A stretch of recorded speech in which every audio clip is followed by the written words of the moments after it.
සංවිධානාත්මක අපරාධ තුරන් කිරීම ගැන ජාතිය සමගිය ඔක්කොම එකතු වෙලා අපි ඒක තුරන් කරන්න වැඩපිළිවෙලක් ගේනකොට මම අද දැක්ක උදේම විපක්ෂ කීප දෙනෙක් කළු ඇඳගෙන ඉන්නවා.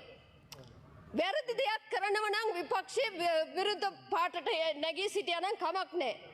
අද මේවැනි ලංකාව අපේ මව්බිම කියන්නේ ඉතා ලස්සන අලංකාර රටක්. එවැනි උතුම් රට මේ මද්ද්‍රව්‍ය කියන උවදුරෙන් පීඩාවට පත්වෙලා කළු වෙලා ඉන්නකොට ඒකට එරෙහිව අපේ ආණ්ඩුවක් හැටියට නැගිටිනවා කියනකොට මෙන්න මෙතන බලනකොට ඔක්කොම කළු ඇඳගෙන විරුද්ධතාවය පෙන්වනවලු. මොනවද අනේ?